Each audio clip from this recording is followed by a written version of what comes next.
This is the TSC-X train controller, but I have been using the Raildriver for the past few years and I have enjoyed it. So is the TSC actually better? And can this be my new daily driver? Out of the box, you simply get the train controller, a USB, and a small manual. Which leads me to my first bit of feedback. I think the USB that they provide is way too short, so I wish they would give us a longer one. But anyways, my first surprise was just how heavy it is. I really wasn't expecting that. And second, the base and levers are much larger than I expected as well. Just look here now compared to the Raildriver. Yeah, it's a big difference. And the levers themselves really feel industrial. The axes are all pretty stiff. For me, the left lever is the stiffest. I have to use a decent amount of force to make it up and down. The center lever is slightly less stiff, and then the right lever is the easiest to move at the moment, but yours may be different because if you want, you can adjust the stiffness of the axis. I can do that on the bottom of the base of the controller with the little hex screws. The only problem is they did not provide a wrench for this, and I do not have the correct size wrench to make the change. So I'm basically stuck with my levers at this stiffness, but at this point I've now gotten used to it. So that's a bit of feedback that I would give them to consider for future customers. But that being said, I actually love the size of the levers. I really feel like I'm actually controlling a machine when I use these. And when compared to the Raildriver basically feels like a toy now because the Raildriver is all plastic and the levers are all very loose and cheap feeling, and this does not feel cheap at all. As you can see, this layout is very generic. It's not specific to American trains, German trains, or even UK trains. So there's no notches or detents on the axes, just a smooth movement from end to end. Now, in one area that the Raildriver has this beat is the button department. The Raildriver has a lot more buttons than the TSC-X, but to be honest, I didn't use the majority of those buttons on the Raildriver because I could not remember what they all did. I mainly used the axes, the bell, the horn, and the main things. But now, that being said, I do wish that the TSC-X controller did have one or two extra buttons. I do feel like I'm missing a few options here, but where they lack in the amount of buttons, they strive in the button quality. I mean, it has a very satisfying click when you push down on these buttons, although I do wish that they were all backlit. So there are no stickers or labels anywhere on the controller itself. It's completely generic and you have all the freedom to map any of these levers or buttons to do whatever you want. And we'll talk more about that really soon, but I really like the large yellow alerter button here, as well as the large emergency brake button that you're able to push down and it clicks into place and it stays there. And in order to release the parking brake, you have to twist it just like this. Now, I don't know that this function is actually supported in any of the train sims, but it's still pretty cool. And then we have the two switches next to it that allow you to turn it to the right and to the left, and when you let go, they return back to center. Now, I wish that these were 3-stage switches where you could turn to the right and it stays there, or turn to the left and it stays there, but instead it returns to center. And lastly, we have a fairly unique switch here that allows you to push the lever forward and it stays in position, or pull it back and it stays in position. You could use this as a reverser for forward, neutral, reverse, or I know there's some trains that have a similar mechanical function for high and low horn. But however you choose to use it, that's why it's all generic. You can do whatever you want with it, but it feels really nice at least. So let's talk about how to set it up and what train sims it supports. The TSC-X controller is compatible with Train Sim World, Train Sim Classic, Subway Sim 2, City Transport Simulator, and Run 8. The manual has instructions on how to set each of these up, but I'll show you how I got it working with the latest Train Sim World and Run 8. For Train Sim World, you're going to need the Raildriver joystick interface. You can download it from the link in the description. Okay, once you have the TSW Raildriver and joystick interface installed, go ahead and launch it, and it's going to be here in a completely separate window. It's completely separate to Train Sim World itself, and I'll show you guys just kind of quickly a bit of an overview of it. And so on the top left here, we have our devices found. So any device you have plugged in will show up in this drop down. For me, it is Sim Workshop, which is the TSC controller.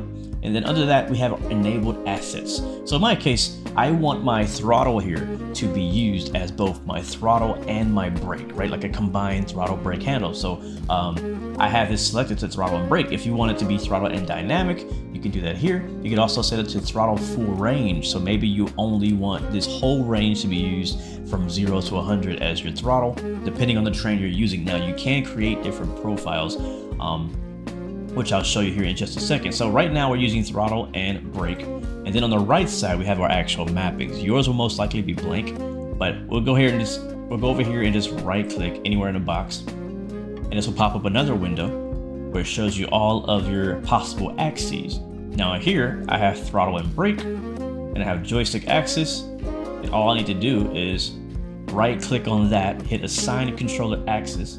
And now whatever I move will be assigned. So I just moved that X axis, and now it says you selected Sim Workshop X, so yes. And the same thing goes for all of the rest of your axes. We have our dynamic brake here, the train brake, local brake, and so on. Now if you find that it's inverse in the train sim, you can go ahead and check reverse direction. So some trains are reversed, some are not. But anyways, when you finish that, you hit OK, and save changes, yes. And now if you want to actually change like all these buttons here, you're going to go to key maps in the menu, click on that, go to button map, and then go to edit button map, click on that. It's going to ask you, are you sure you want to change the default button mapping? I'm going to say yes. And then here we have all of the possible commands in Train Sim World for our controller. So once you want to set one, like we'll do our AWS switch here again, I'll click here. Once again, right click on that, hit assign button to current command. And then I'm gonna click on my AWS button right there, and I'm gonna hit OK. Now I've already set that, so it's asking me if I wanna, override it. And then again, you just go through here and you set up the controls you need. Obviously, there's a lot more options here than we have buttons, so you're gonna have to pick and choose which are important to you. Once you're done with that, you're gonna hit Save Button Map. If you wanna save this as a new profile, you can go to Save Button As. Or of course, if you wanna load one you already have, you can do that. And you can also assign it to a specific locomotive. So I'm gonna hit Save Button Map. And yes. So one last thing to show you, if you click on key maps again here, go to button map. Here you can copy a button map, you can make a brand new empty button map, or you can load an existing one. And this means you can basically save and load multiple button configurations. So if you want a specific command for a specific train, you can do exactly that. You can have as many as you want. And once we have all of our buttons mapped and our controls bound, all we need to do now is click on Start Callback. It will not work if you do not click Start Callback. You do need to have this application running in order for this controller to work. So hit Start Callback, and then we go to the train sim. So close that out. You can now see there's my independent brake moving, my automatic brake moving, throttle moving. And I will take this moment to say that, it's very smooth. You can really make fine 1% adjustments with these axes. I actually really love it. I really do. And I've really enjoyed driving with these controls in Train Sim World so far. So let's move over to my other favorite train sim, and that is Run 8. And I got bad news. The TSC-X controller by Sim Workshop does not officially support Run 8, but thanks to our amazing community, somebody made an entire application to make this controller work with Run 8. It's called the Run 8 Control Conductor, and I have the link down in the description for you to download. So if you want to use this controller with Run 8, go download that. And once you do, it should look something like this.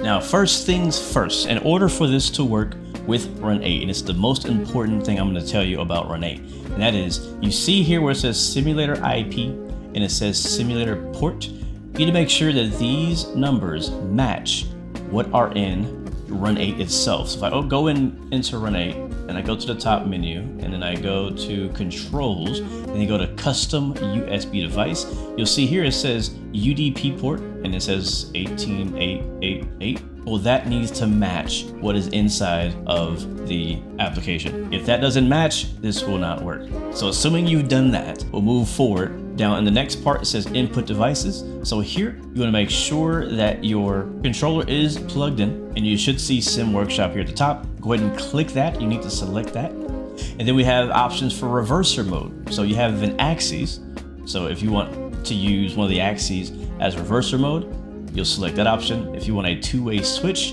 as reverser mode, you can use that option.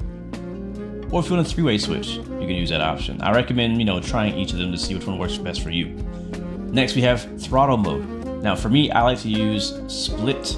Separate means that you have a separate axes for your throttle and your dynamic brake. Toggle means that you have a button you're using to toggle between throttle and dynamic brake, and split means you have both the throttle and the dynamic brake on the same axis, like I'm gonna have here. So this is my throttle, and so I want the top 50% to be my dynamic brake and the bottom 50% to be my throttle. And I believe I want the three-way switch for my reverser. And then next we have our actual input mappings on the bottom. So very easy to take care of. So here under throttle lever, you go over here to the right, click on map input, and then you just basically move your axes. Simple as that. Once you move your axis, it should detect it and it'll mark that as set. And again, if you need to invert the axes, you can hit reverse here. And the rest is honestly self-explanatory. I trust you know how to do the rest of this. And the bottom here, I have my reverser options for forward, for neutral, and reverse. Then we have cap controls here. So again, I can kind of set my buttons